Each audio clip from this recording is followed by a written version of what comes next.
Hello, welcome to your workshop on depression and anxiety. I'm glad that you've joined me.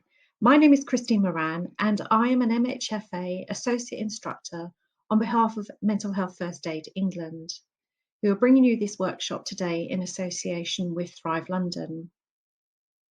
Perhaps you've already attended the MHFAE First Aiders course, and this course is an excellent addition to supplement your confidence and skills and maybe some new strategies in supporting young people with depression and anxiety symptoms or indeed diagnosis. If you haven't attended that course, then you're still going to have great value. So thank you for joining. It's important to consider some brief group agreements within this workshop. Firstly, thinking about respect. We are all joining this workshop from a position of different values and beliefs and experiences. And whilst we are sharing those within this course, either as a group or in individual groups, it's important that we consider other people's perspectives and give a chance for people to share what they are thinking. It's usually the way that we learn a lot about mental health. Also, making sure that we share the air, giving other people a chance to contribute. Thinking about safety in terms of our own personal safety, it's absolutely fine to take a personal break or a comfort break, and especially if you're feeling that you need to take some emotional time out. And secondly, thinking about confidentiality when we may be thinking about young people or individuals, making sure that we protect their own personal safety in terms of changing their identity details. Lastly, and still most importantly as well, is make sure you enjoy the course. I certainly enjoy delivering it. I hope you enjoy participating. So what we'll be doing for the remainder of this workshop is reviewing what we already know about depression and anxiety, and particularly in supporting low mood and depression and fear and anxiety, and then rounding off with some individual next steps that you may like to set yourself in terms of targets. So if that's all okay, what I'm going to do is just take a temperature in the room in terms of those delegates that have joined us today, and have a look at your background in terms of this topic of depression and anxiety. So first of all, if you could just open your chat function, I'd like you to choose one of the following options in terms of where you think you best fit. Have you attended mental health first aid training previously? And if it's a yes, then if you pop 1 in chat. And if you haven't, which is absolutely fine, as I've said, please just pop 2 into chat.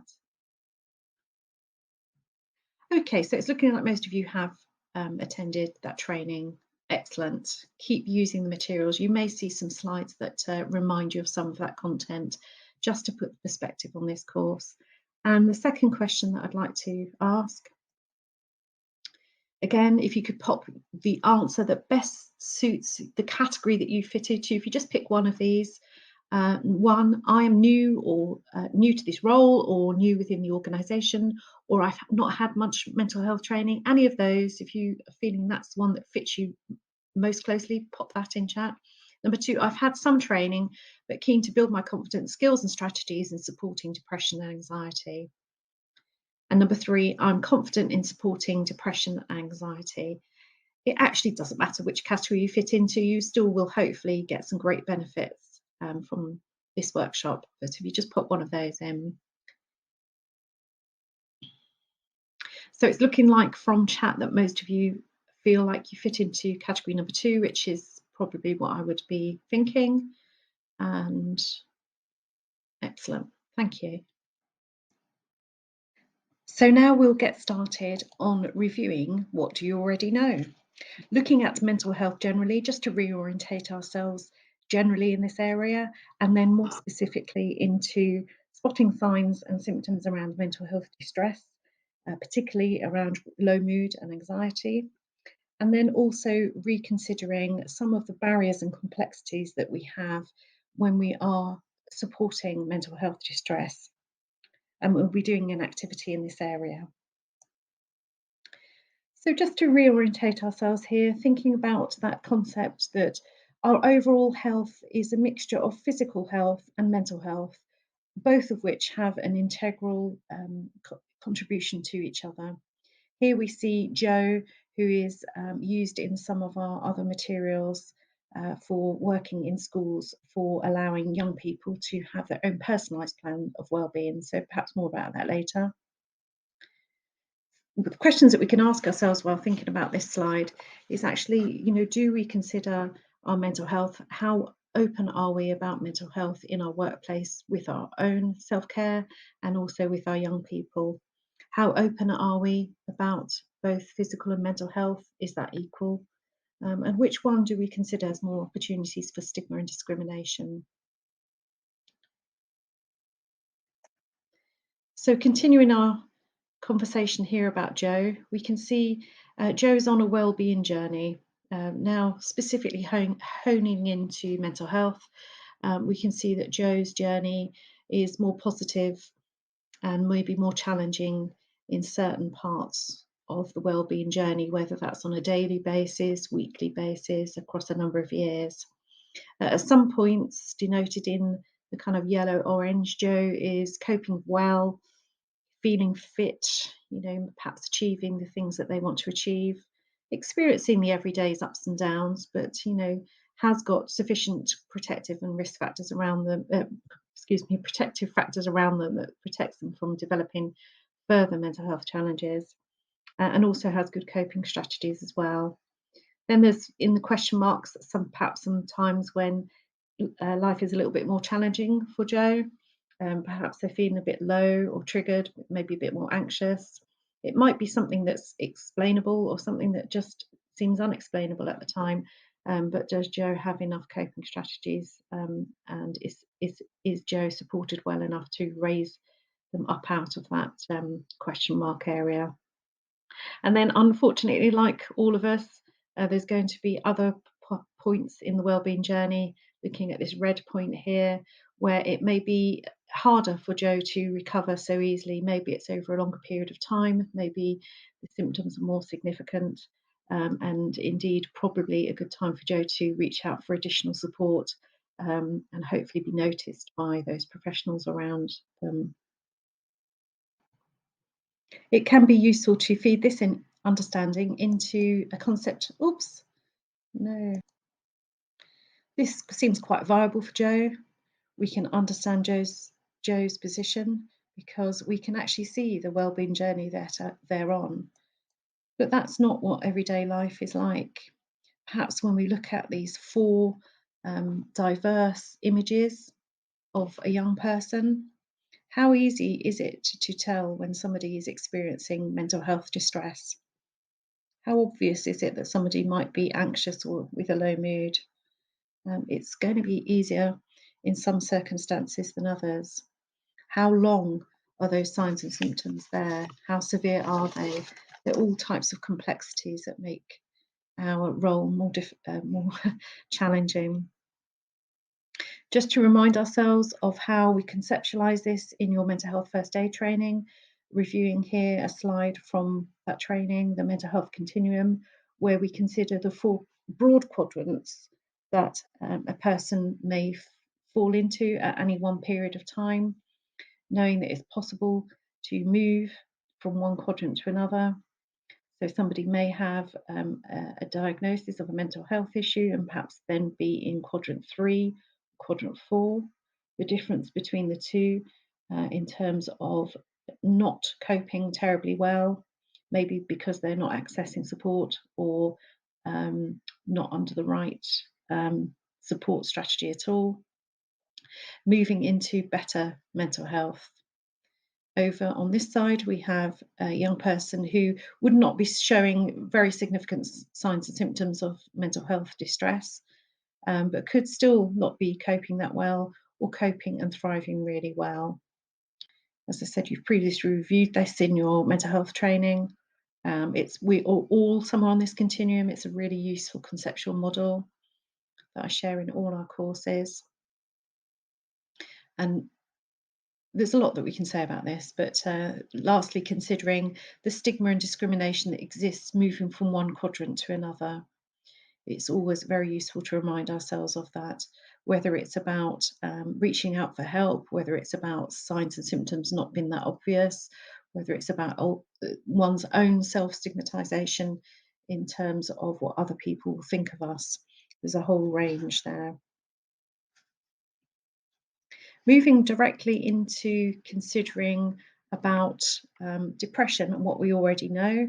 It's quite a long list of symptoms. If you could pop some of those into chat just to let me know that you're contributing in terms of what depression can look like. Hopeless, worthless, low energy, low mood. Okay, good. Some of the others can be pessimism, worthless, yes, guilt, helplessness, thoughts of death, restlessness, effects on sleep, effects on energy, difficulty making decisions, effect on appetite, emotions, including sadness and anxiety, as we see there's an overlap between the two, feeling fearful, also those feelings of emptiness. A huge mixture, may look quite different in one person than another. What we do know there's been a significant increase in mental health disorders generally since 2017, moving from 1 in 9 young people experiencing disorder through to 1 in 6 now, in both males and females. About 80,000 young people will experience low mood and depression currently, with the really unfortunate statistics that suicide is still the leading cause of death in those under 30 years old. What is positive and really useful to remind ourselves is that us as professionals, in whatever role that we are supporting young people, can actually really improve and support that young person a significant amount, even if we are waiting for that young person to have an assessment or they're on some sort of waiting list. What we can do to support them is really quite significant. And we can be really good protective factors, but we will continue to look at that as we move through. Thinking about anxiety, again, if I could get you to pop into chat what you know or what you recognise as signs and symptoms of anxiety.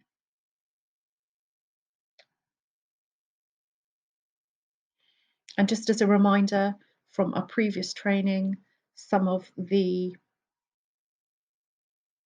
disorders around anxiety, we are not diagnosing, we are not being therapists, but it's useful to know those kind of broad categories that anxiety can exist in. So we're familiar with phobias, separation anxiety, particularly with younger people or young people that have people at home that they want to protect. Separation anxiety can be really common. Generalized anxiety disorder, where anxiety is a real significant impact on so many parts of a young person's day. Social phobia, panic disorder, where the fear of a panic attack becomes the disorder, really limiting what a young person is able to achieve. And then lastly, OCD, obsessive compulsive disorder, and post-traumatic stress disorder, which is preempted by acute stress disorder. So thank you. In the symptoms, yes, we've got good list. Excellent pessimism, negative thinking, self-criticism. Others include things like rigidity of thought, expression of anger, restlessness, irritation, crying, which is regarded as a behaviour, but obviously triggered by anxiety as well. Stomach aches, headaches, experience of fatigue, What is often identified in anxiety is the threat focus. You know, the threat feels real, it feels significant. It is a significant fear that that young person is experiencing. Just like it, as in adults, the amygdala in our brain is actually triggering a really strong response, often not allowing us the ability to actually check in with our frontal lobes to see if our reaction is in line with the threat that we're experiencing. And we experience threats in every form all day long, whether that is through communication, through academic pressures, through relationships, through social media, through bullying, you know, from the mundane through to the very significant can be regarded as threats. What is important is that we get better at understanding that, you know, stress is normal, and actually understanding how we can cope with our various stressors. Other behaviours associated with anxiety can include things like avoidance, the necessity for reassurance, the necessity to check with other people around them, including the adults, engaging with anxious thoughts and focusing on those on a sort of cyclical basis, looking out for danger. We can see in later slides where we see how this works in terms of making this vicious cycle of impact on us, really feeling like we're out of control. So with that in mind, we're going to move into an activity which is loosely around, it's definitely around mental health distress, it's loosely around anxiety. I'm going to split you into 3 groups, and you're going to drop out into your breakout rooms. And within those breakout rooms, you'll have 10 minutes to complete your instruction. So within each room that you're in, each room has a different perspective of a case study. So whilst you're in the room, you're going to read that case study and then answer the questions that have been allocated to your room. So in room 1 and 2, you're going to read the scenario and list the complexities or barriers you face as that case character in spotting signs of mental distress, and also the complexities or barriers that you face to being effective support. So hopefully that makes sense. Read the scenario and then answer those 2 questions, or make a list of those 2 suggestions that are making things more complex in terms of your role. If I explain to you that in room 1 you are actually a character's parents, so you're Jamila's parents. If you are in room 2, you are professionals, actually school professionals, but you could be any professionals around supporting Jamila. If you're on room 3, you're actually reading Jamila's perspective. So read the scenario and list the complexities or barriers you face to seeking help. What you will not have is other people's perspectives when you are in the room. The idea designed around this activity is, obviously, this is the as close as we can get to the real world in terms of we have some information, but at the moment we don't have the whole picture. So as I say, I'm going to drop you into those rooms now, and you have 10 minutes. Is there any questions before I drop people in? You'll have access to the scenarios which I've made available to you. Okay, brilliant. Enjoy. See you in a moment. So we've had some time to complete the activity and also have some feedback from each of the rooms in terms of what you know from that position, your scenario, your perspective, and what has been the complexities or barriers that you face, either as a professional or as a parent, or if you were Jamila, in terms of the complexities or barriers that you face to seeking help. It's been a really useful discussion in really understanding and reflecting on the importance of information sharing, the importance of having hypotheses without making too many strong assumptions, and actually been reflective on that as well.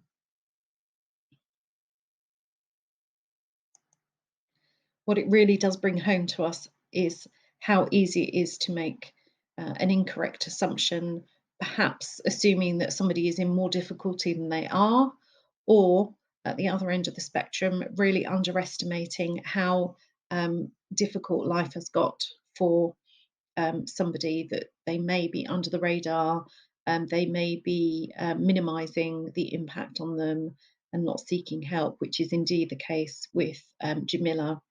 And as we've brought together that whole picture from all the different scenarios and now had more appropriate um, information sharing as we would hope to achieve in our various roles, is that we can see that Jamila is in great need of being supported, as are her parents, in terms of feeling more comfortable around accepting mental health support for their daughter. So now that we have reviewed some of the complexities and barriers that may be faced in our job roles supporting a young person, we'll look at some more of the individual factors that really help to explain that kind of picture of why an individual may experience more or less of mental health difficulties. So the first one you are familiar with, the protective factors. These are the factors that surround a young person in terms of what they've been exposed to and their individual characteristics that will protect them from developing mental health difficulties. As we know, each one of these individually is not going to guarantee mental health protection, but as a picture, that building picture, it's data that's from a population risk. So we've got various child factors, family factors, school factors, and community factors that you're already familiar with, that you've covered in your first aid course. So starting to build a picture of what why one person may be more protected than the other. And on the flip side of that kind of seesaw of impact, we have the risk factors. Again, the child, family, school, and community factors that actually can uh, increasingly put someone at risk in terms of developing mental health difficulties. Again, one individual with one or a couple of these factors is not necessarily going to lead to mental health difficulties, but that building picture of risk factors. And if you think about the young people that you have in your cohort, unfortunately, quite often a person that has one or two or three risk factors probably has actually five or six or seven. They do tend to coalesce. So we've got that seesaw of risk and protective factors. Other parts of the jigsaw that can be really helpful for us to reconsider is, we're not going to go into detail here, but revisiting our understanding of that individual's what's in somebody's stress container. An excellent paper and pen activity or adaptation in any format within the classroom or within your various clubs and exercises that you may do depending on where you work is a really excellent exercise. um, really interesting to hear of the various adaptations that people use this concept to help a young person understand what is flowing into their stress container, the various categories of stress. So helping a young person to understand that it's not just them, this is something that we all contend with, stress on a daily basis, and separating out which ones we have got some control of and which ones we haven't, and what we can do with either of those categories. Let's say the various sources of stress, the environmental sources, such as peer pressure, social media, any abuse or conflict, that kind of thing, or environmental stress, things such as discrimination around race or sexuality, gender, disability, housing, social isolation, unemployment, academic challenges, physical stresses, such as things like having poor daily routines, or just not having good sleep, eating, or indeed alcohol or drugs impacting on stress levels as well. And then last major category of stresses, things like life changes, so transitional changes, breakdowns, illnesses, bereavements, legal issues, etc. Identifying what goes into that stress container, what is each individual's stress signature in terms of what someone does, being able to not only recognize that stress signature, but perhaps think of the early stages, the early warning signs of that, and what we might be able to do with that. And also identifying those two categories of helpful coping strategies and unhelpful coping strategies, and supporting a young person to identify both of those, see what the balance is between both of those, and actually perhaps support them to develop some more helpful coping strategies. So, as I say, yeah, people do really give me feedback that this is a really useful exercise for helping young people to normalise what they feel about stress, to understand that it's not just them, that they've got this very specific tool that helps to kind of get it down on paper, but also, there's just a whole host of information that can be gained out of this, that people say to me they never knew, they didn't know that about a young person, they didn't know what they were going through, and actually it's just a really useful tool for uncovering information. So bringing some of all of this together that we've spoken about, we have the fight, flight, freeze, and also there's actually fawn as well, potential stress responses that young people experience. Bringing all of this together, again, we're back to Joe here, and thinking about the impact on Joe of a situation, whether it's something that's creating a low mood or even an anxiety effect. The quality of Joe's thoughts impact on the physical effects on Joe, which impact on their behaviours, which impacts also on Joe's emotions and beliefs. And also we can see the interconnectivity throughout this whole vicious circle. So in ideal circumstances, what we would be doing is creating positive circuits throughout our day, where our good quality physical thoughts have great physical impacts on ourselves, which leads us to have really high quality behaviours and good feelings and beliefs about ourselves. Unfortunately, that is not always the case, but we'll be returning to this concept in a little while. So now that we've gained that really clear reflection on all of those things, the complexities, the stressors, the um, all the things that we've looked at already, we're going to return to actually reviewing our approach as a mental health first aider, and actually build up some of some additional confidence building, skill building, and strategies that can be really helpful in terms of providing the best support that we can. So I've actually had permission to reuse, say, some of the slides from your original training, and hopefully this is really familiar to you. The algae template, the working template that you all have access to in your manuals and your lanyard, and any MHFAE England material that you look at will talk about algae. So that the template approach around that young person in the middle.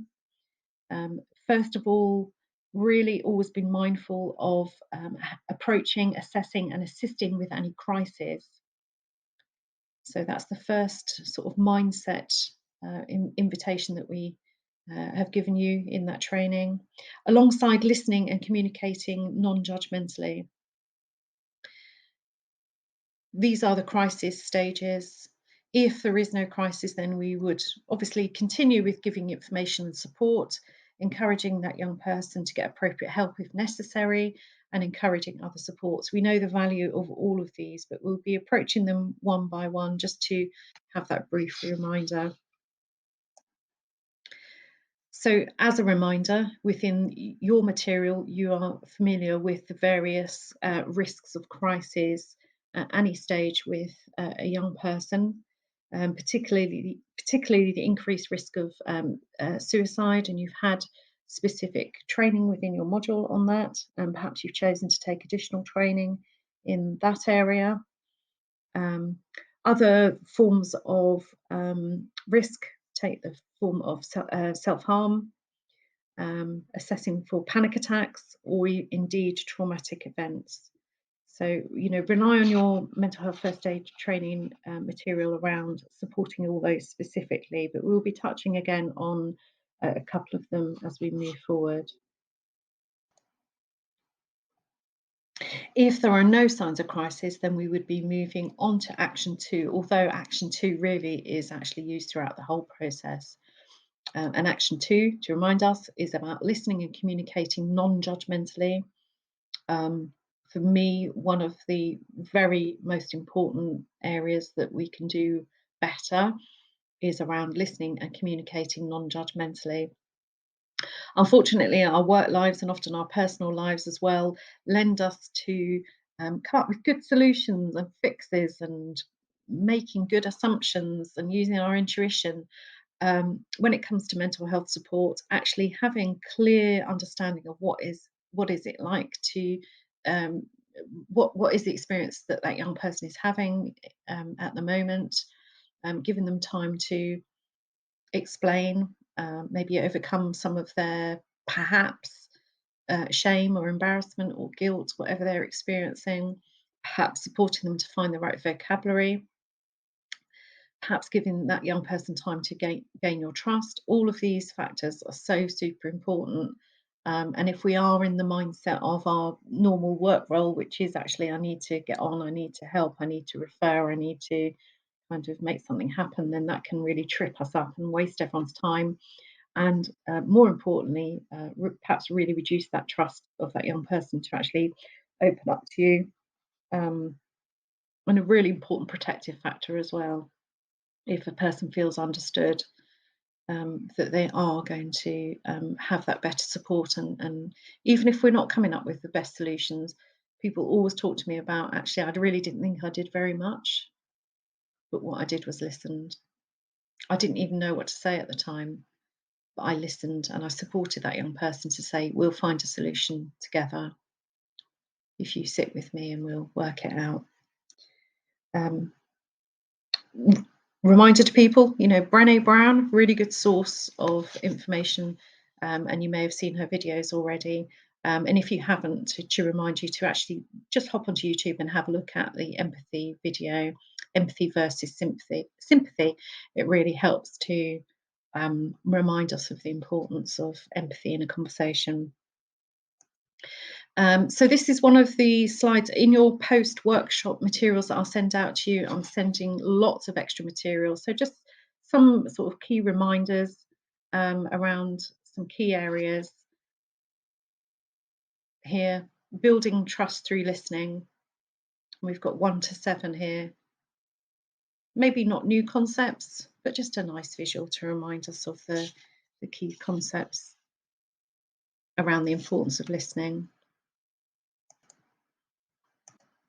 This dovetails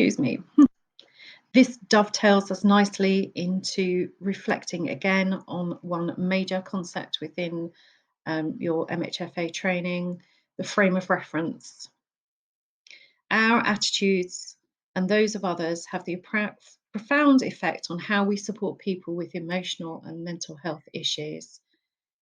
We can never spend enough time actually reconsidering what our potential limitations or biases may be in supporting a young person.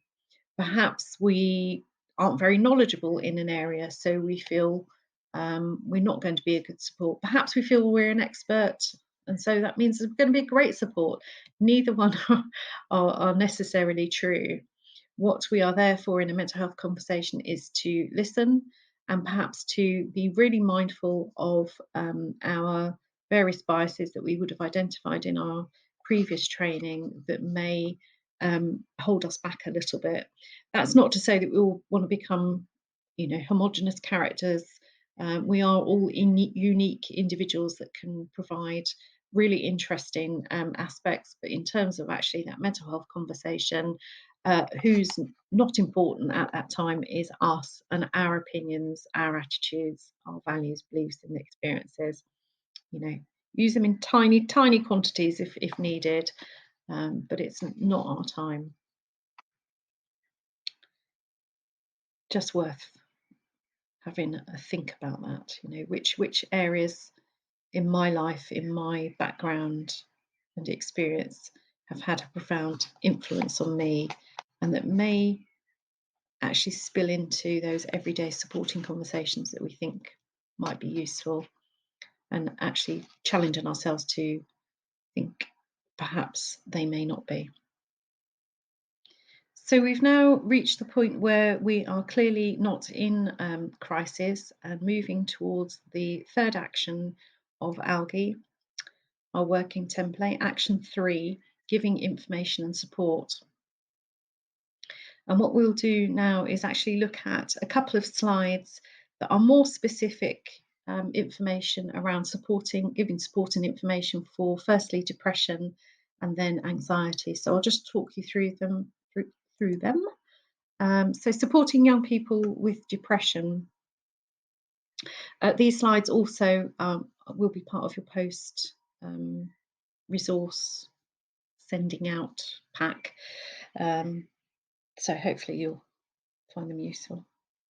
Having that conversation, it can be really easy for a young person to either not understand what they're going through, or perhaps they are masking their feelings, perhaps they feel misunderstood, or are perhaps been challenged in areas that doesn't seem to be about mental health. We can all make assumptions that are just not correct, or actually be more focused on a topic with a young person that doesn't look like mental health.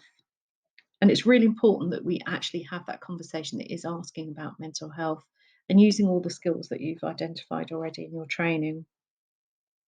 When a young person feels listened to, that is definitely a protective factor.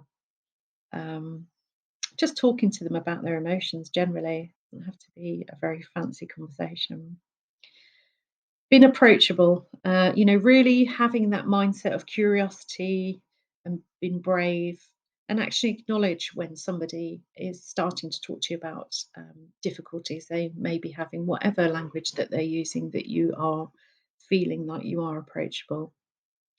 Thirdly, when we signpost, it is important that we stay available. We can still be an extremely valuable factor in supporting someone, and we will be looking at some of those holding strategies that can be really useful in a little while. And particularly, we'll be looking at strategies that are actually used in therapeutic sessions. And even though we are not qualified practitioners in that area, there can be really simple worksheet activities or conversations that can be just as powerful. And that's really the crux of what I'm trying to do here, is that it's actually help people have the confidence to actually take up some of those areas. That's not to say that the referrals aren't important and absolutely necessary, but we can do some interim work that can be really useful. Understanding the referral process, there's nothing to be scared of. Perhaps your work role has never never given you the sort of luxury of time to actually have a look at what's happening with the referral process, whether it's CAMS or whatever service that we're using. Sort of having a clear understanding, perhaps asking some questions. CAMS have websites that we can look at. It's not something to be afraid of, and it's definitely not something to not ask questions about either. Making sure that we're sustaining a mentally healthy atmosphere. What else can we do within our organisation, whether we're at school or youth club or swimming club, wherever we are, that can actually enhance the whole service well-being that we offer. Something that can be useful, it's used a lot, is a well-being strategy.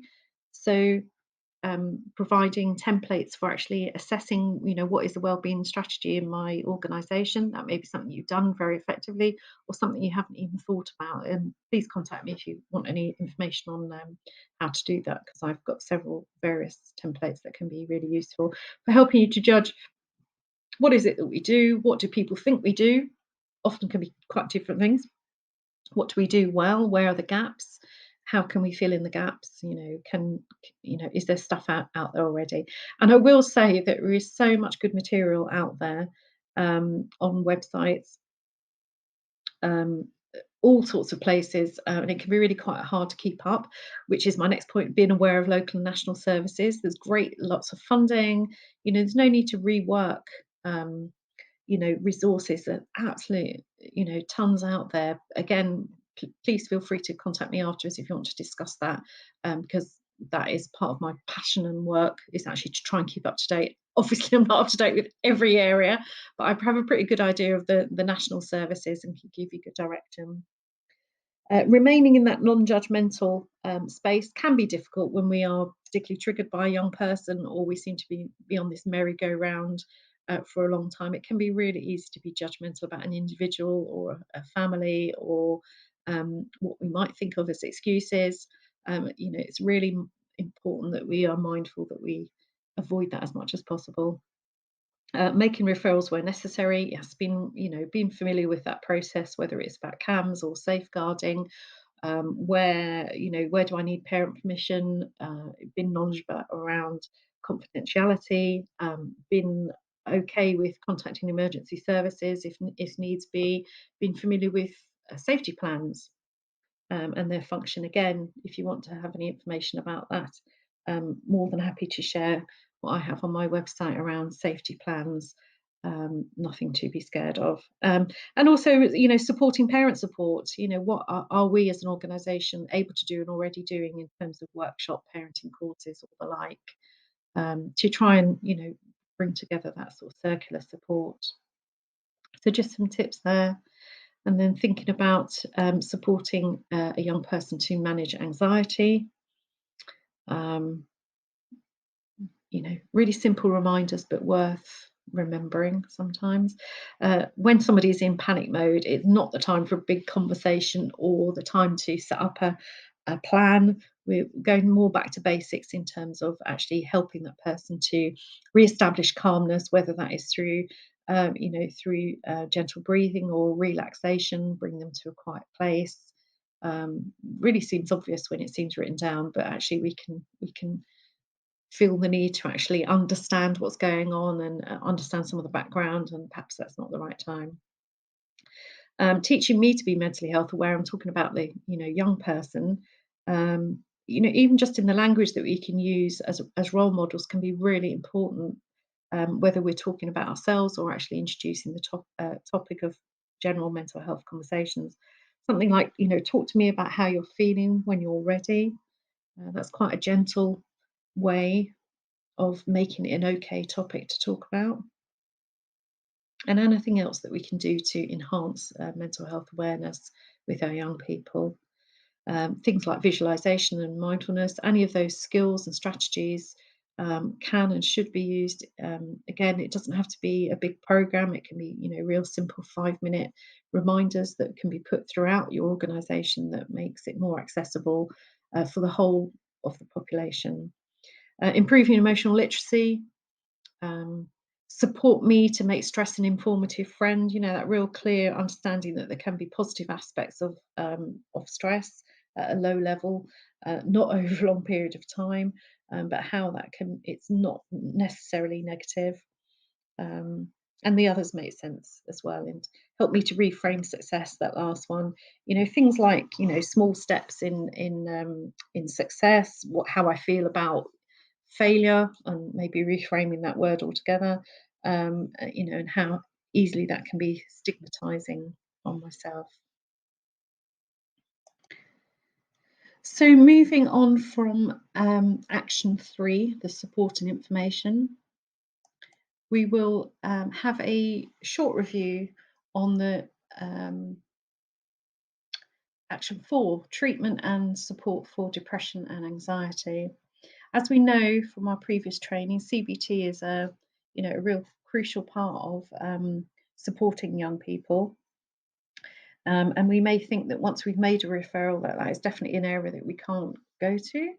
But I'm going to just give you some tasters of some of the approaches and activities that is used in therapy sessions that you could perhaps experiment with, thinking, actually, is this something that I feel comfortable with, in terms of what age group I'm working with, whether I'm working with a group or an individual.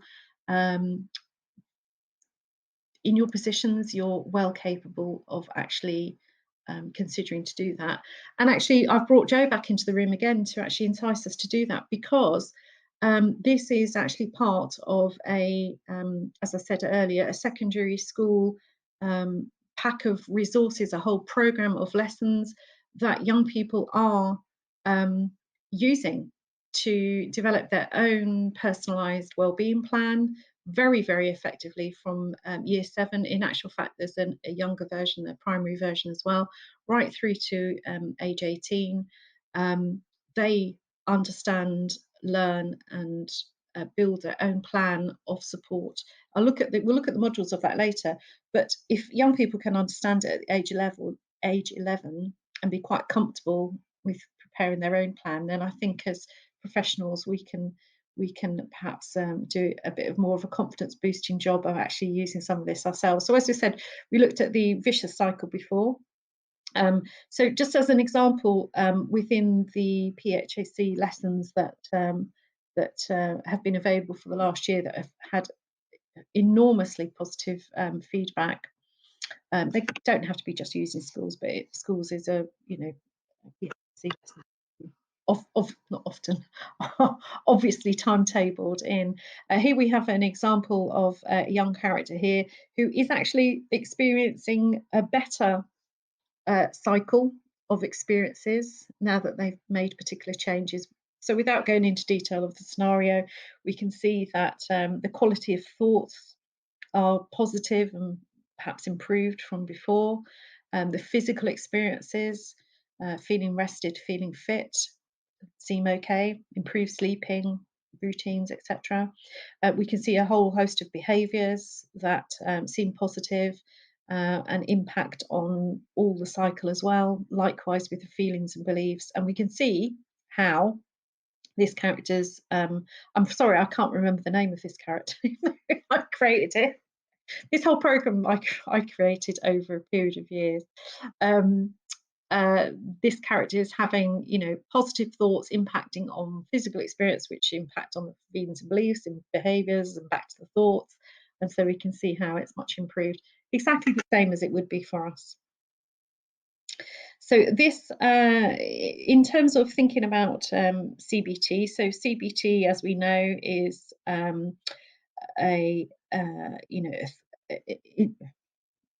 she says, scratching her head, how we can quite simply summarize CBT is thinking about an activating event, thinking about a person's beliefs based on their past experience of what they would think about such an event, which obviously has impact on someone's feelings and behaviours. So in the simplest form, we can get triggered by something that we interpret as the truth.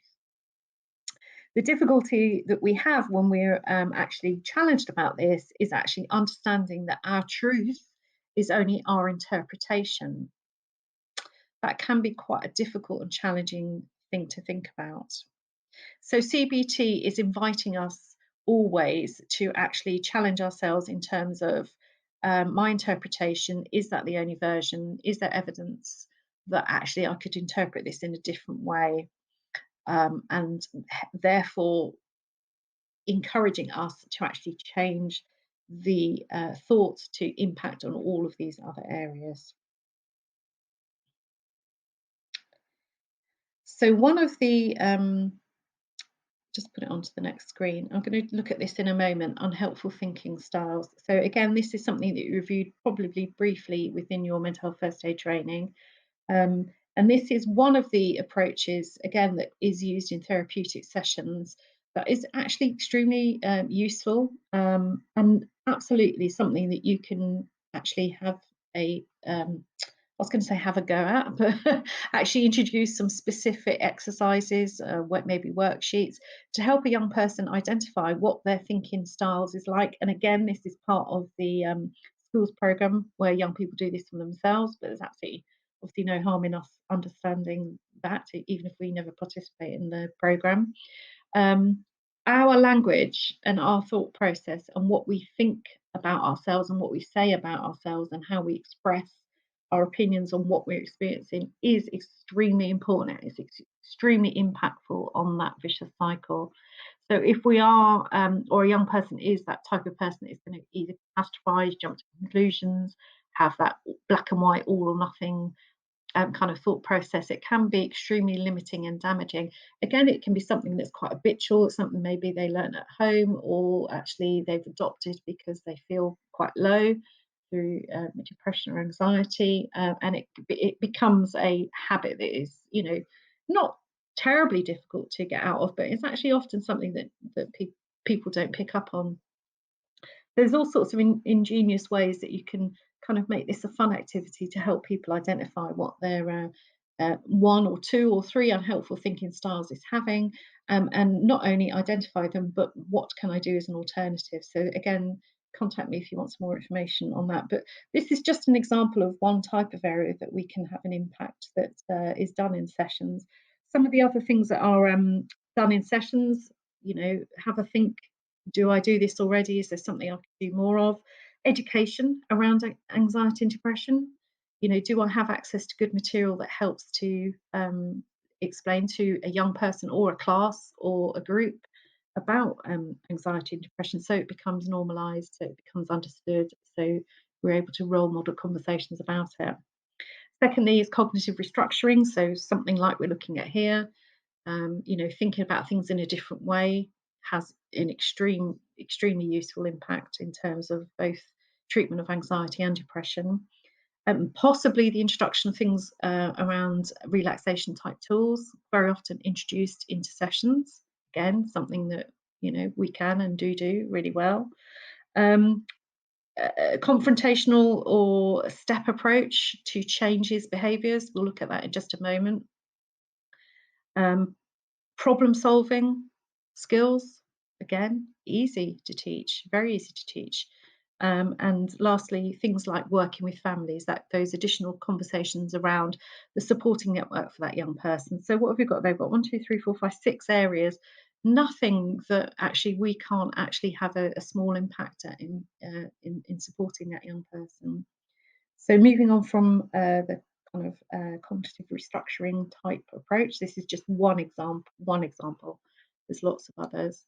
Something that's particularly useful around anxiety or even depression, actually, is using a version of the step ladder approach, which is where you're supporting a young person to take a small step in reaching a part of a goal. So maybe the whole goal would be for perhaps somebody that is unable to get to school through school refusal. Maybe it's anxiety, maybe it's depression.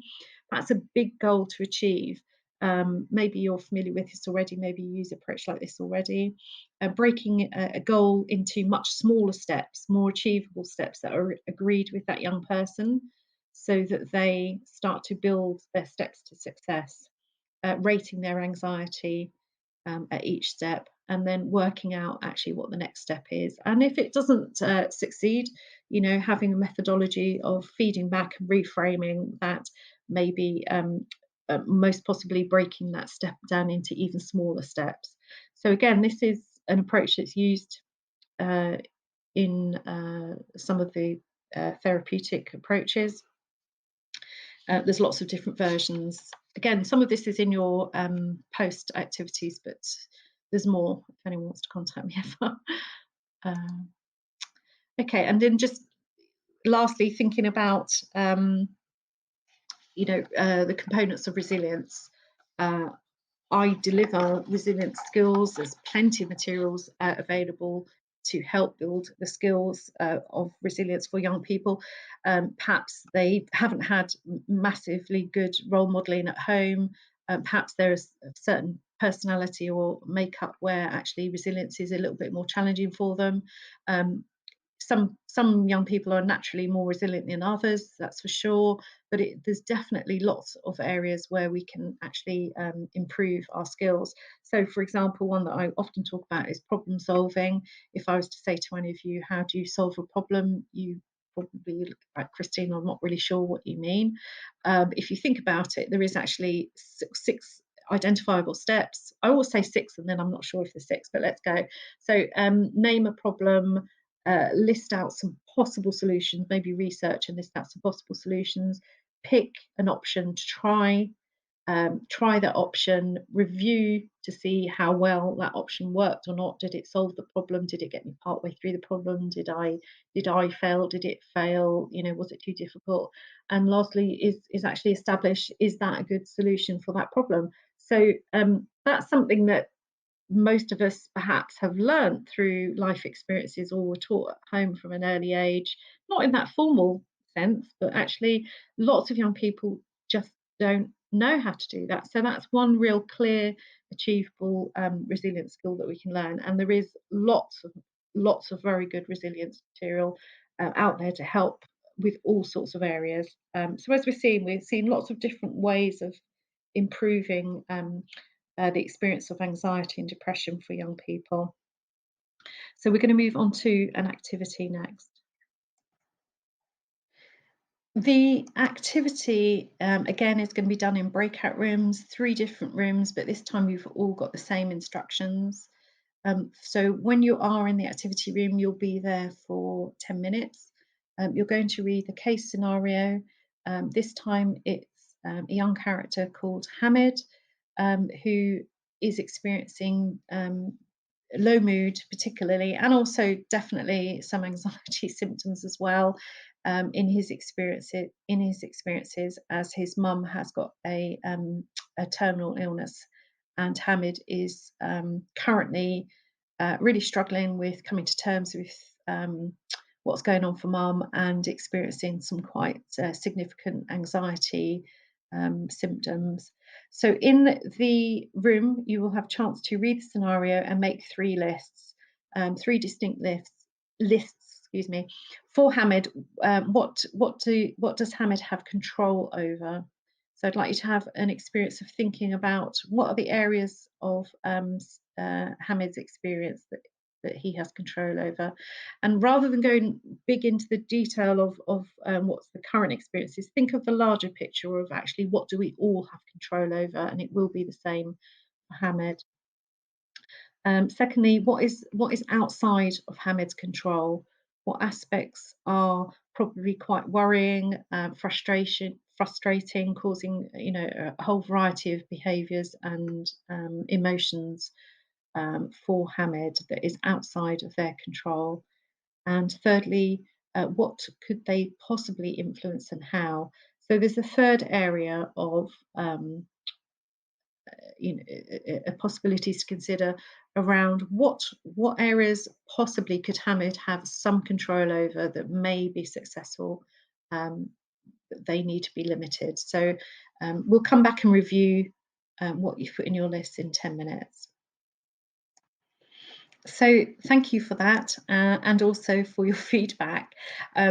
It would have been easier for me to explain the theory behind circles of control before we did this activity, but I really like to get people's brains sort of really stimulated in terms of what they find out for themselves. So maybe this is an activity that you're already familiar with.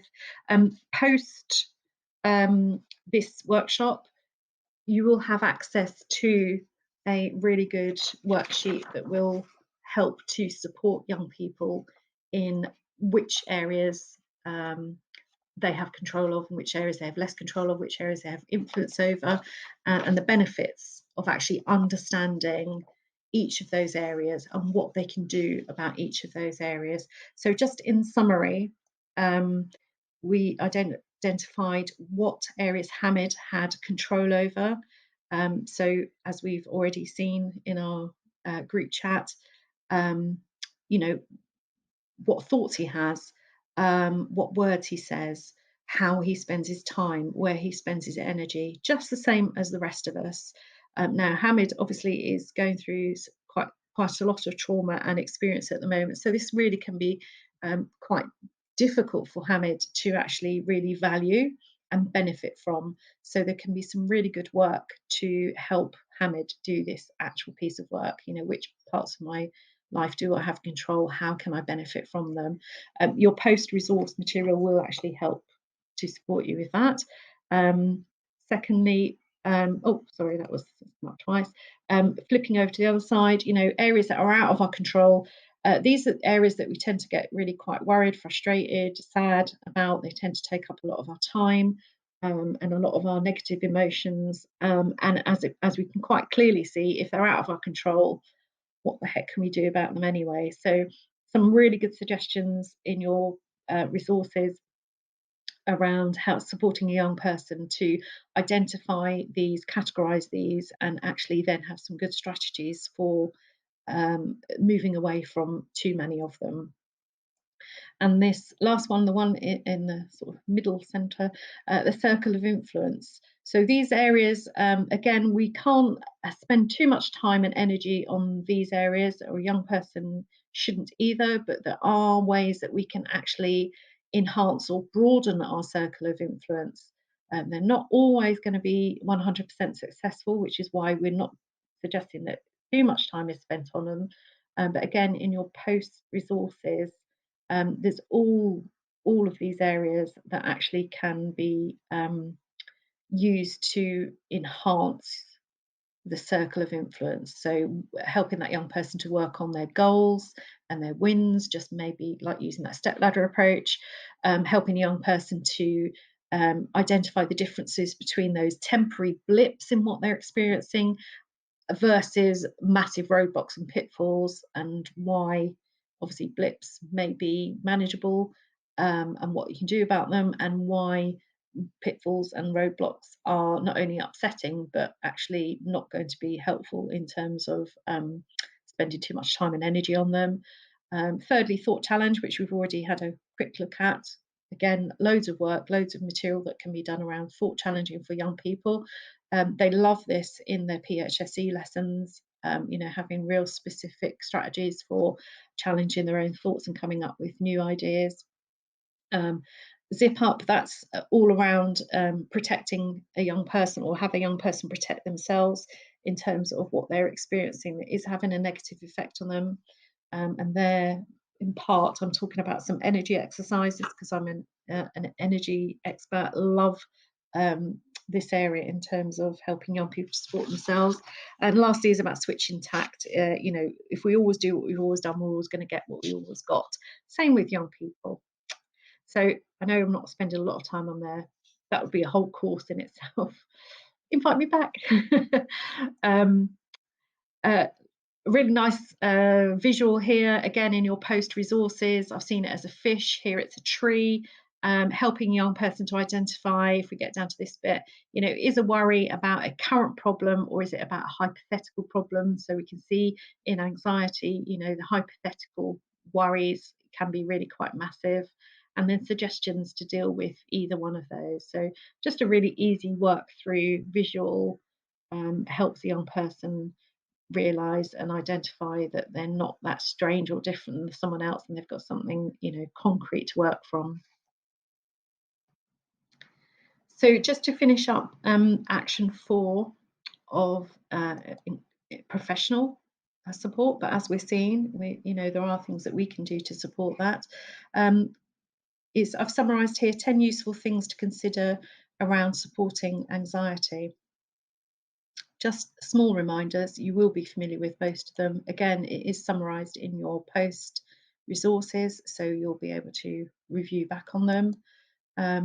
Anxiety can masquerade as rudeness or anger or rudeness. Often that can, anxiety can be misinterpreted. It's clear often as well that young people are looking as if they are unable to achieve lots, even academic stuff, when in anxiety. So we need to be mindful of that in terms of actually dumbing down what people can achieve. If given the right support, things can be put back on track. A small amount of anxiety is healthy, as we've seen with Joe. There's ups and downs. Stress and anxiety is the thing that stops us. If a bus comes, our way, that we're able to jump out of its way. It's the thing that helps us win the race if we're on the start line. It's the thing that helps us, with our revision if it's not too excessive. And obviously educating young people, that is really important. We must be careful not to identify stress as always negative. The things that help anxious students help everyone, that whole organisation mindset. Obviously, we've got school here in front of us, but it could be anything that helps anxious people will also help everyone, and creating that halo effect. If I see that 10 other young people are being calm and using that, I don't know, that poster to help support them, then maybe I can use it as well.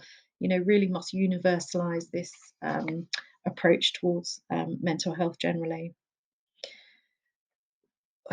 We do forget about sleep, and particularly around teens, the importance of sleep, the change in their physiology that sort of changes their sleep patterns, the introduction of electronic devices and gaming, phones, etc., really can impact on the quality of sleep that young people are having. It is worth bearing in mind that sleep deprivation is actually a form of torture in some societies. So that does show how important it is in terms of supporting mental health. Just as a reminder to actually have that conversation with a young person or indeed their parents, if there is some influence there still, in terms of getting good sleep hygiene. Our actions can either reinforce or break that cycle, make the experience that causes anxiety positive or at least neutral. Our actions have a definite impact. And particularly something probably that I haven't mentioned earlier about anxiety is the desire therapeutically to avoid avoiding for that young person. So even if, from that example I used earlier about school refusal, for example, there has to be accommodations made. That's clear, but always to try and think of a stepped approach that actually encourages engagement with the end goal. The end goal might seem really unachievable in a long way, but always reintroducing the idea with a young person that the next step is possible, and I will support you, even if that means I have to break it down into another 4 or 5 smaller steps.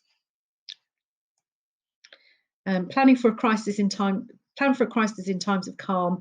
There's no point in introducing a breathing exercise when someone is in a panic attack. There's no point in talking about helpful coping strategies or thought challenges when someone's in crisis. That is why this work needs to be done. And the more work that we can do, whether it's introducing it through general lessons or general mental awareness in our organisation, the better long-term effect it will have. Students need us adults to be the swan. Do we feel like swans? Are we calm? Are we supportive? Are we caring? Where do we go to debrief at the end of the day? That is important. Obviously, our own self-care and our organisational self-care is really important. But as far as our students are concerned, we need to have that certain level of consistency to be that swan. This ties in with everything that we said earlier. We need to be facilitating these skills with the young people. So the schools program, which I'll show you in a moment, really does reinforce that. It identifies a whole organisation approach to mental health generally, but more importantly, helps young people identify what is it that I can do for myself. What can I do with those general ups and downs? What coping strategies can I add to my toolkit? What resilience kits can I learn about, etc., etc. And separates that from the time that might possibly happen for that young person that I definitely am not coping. I'm actually moving into that red area that I've learned about. It is okay to approach pastoral care or whatever our support is within my organisation, and access that help, and to do that quite appropriately and mindfully, so that we're separating the kind of everyday ups and downs that young people can and do support themselves, and actually have a really clear understanding of the next steps if necessary. Obviously, that's going to save us time as an organisation as well. Aim for the small steps. Yeah, whatever it is with anxiety, we're trying to move forward, as we've said. And lastly, when all goes wrong, it's a learning environment. So, being really mindful about the kind of language that we use around kind of the step not working. avoiding things like, talking about it hasn't worked, it's a failure. Really encouraging that emotional literacy around, learning and reflecting, being curious. Let's make a new plan. Let's move on. What resilience skills do we need to think about here? Because this hasn't worked on this occasion. What else can we do? Everything needs to be a learning moment. But clearly, if anxiety or indeed low mood continues and is severe, then appropriate signposting and or safeguarding procedures need to be mindfully used. Just want to make that clear. So that reaches the end of action 4, which is around professional help. But as we've clearly seen, we're introducing ourselves into part of that process, and just having a real brief summary on action 5, encouraging all other support. So as we've seen, we've kind of touched on a lot of these already.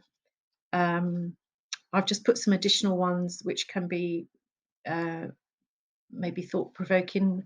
I think we've covered a lot of these already. Just been there, the importance of actually just being there as a listener, as an active listener, the importance of sleep, providing other opportunities outside of speaking sometimes, perhaps being creative or writing skills, journaling, artwork, whatever it is, drama, to actually help young people to support themselves. It's really clear the benefits that can be achieved there. We've talked about controlling the controllable. Again, more of the material that you'll receive afterwards. Tolerating the uncontrollable. Some young people have, very low thresholds for actually tolerating the uncontrollable, and that may be because, they've got significant trauma or experience, or experiences in their life, and perhaps more risk factors that's making it more difficult for them. But there can be some room for improvement around tolerating the uncontrollable. Um, Self-soothe really just summarises about encouraging young people to definitely build up their own toolkits of both um, virtual and real self-soothing, whether that could be anything from, a favourite piece of music, using their headphones, actually looking at photographs, through to, a safety plan that they use. Having their own individualised self-soothe toolkit is really important. Again, something that they learn in their PHAC lessons. Working with negative thoughts, again, we've looked at that. Practicing self-compassion, an important area, being forgiving and understanding, compassionate about one's own experience.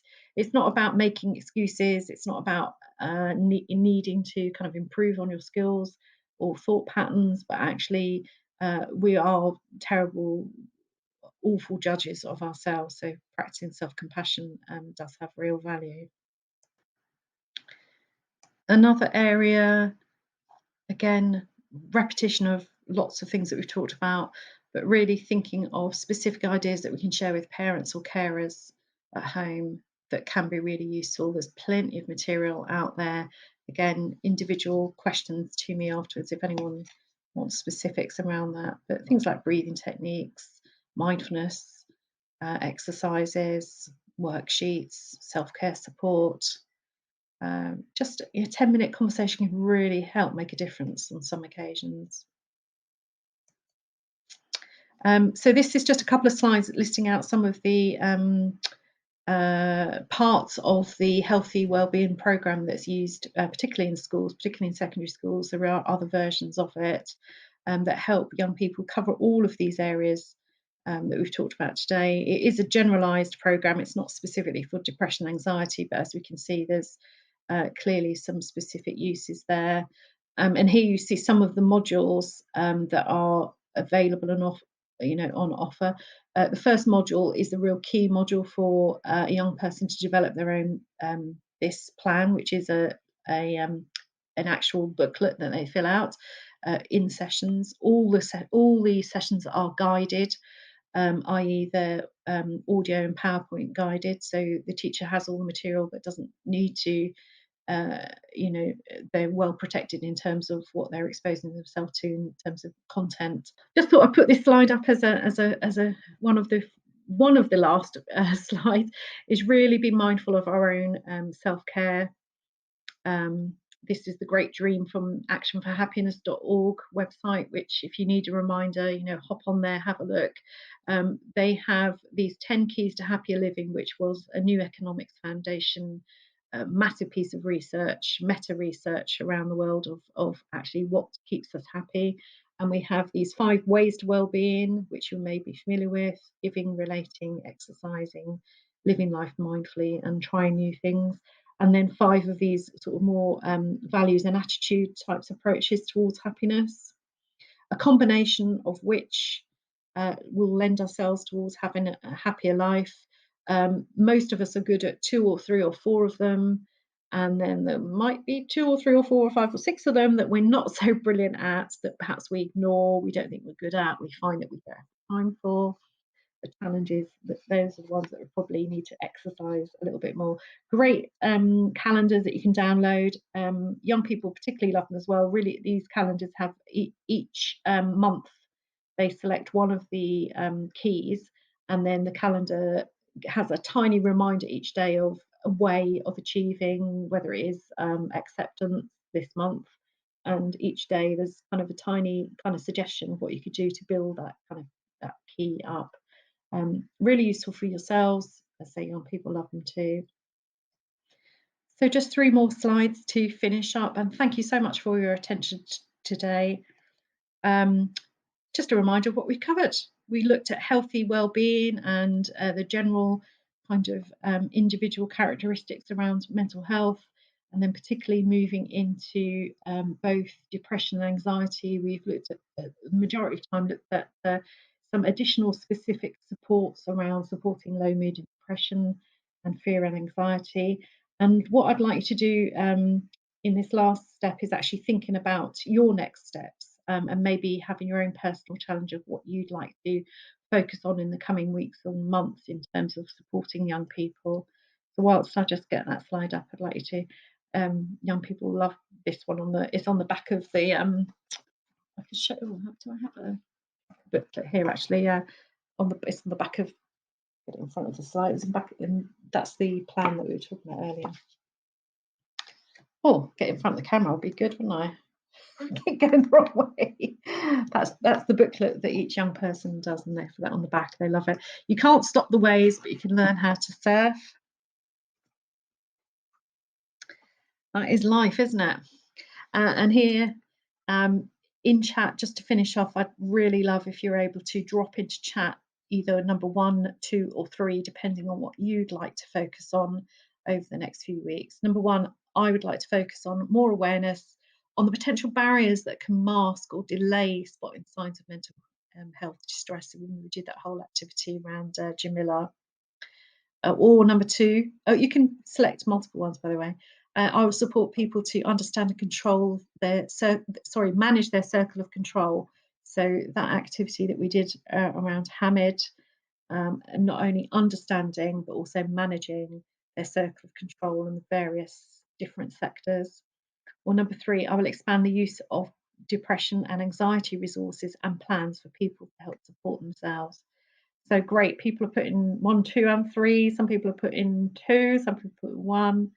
Thank you very much. I've really enjoyed this work.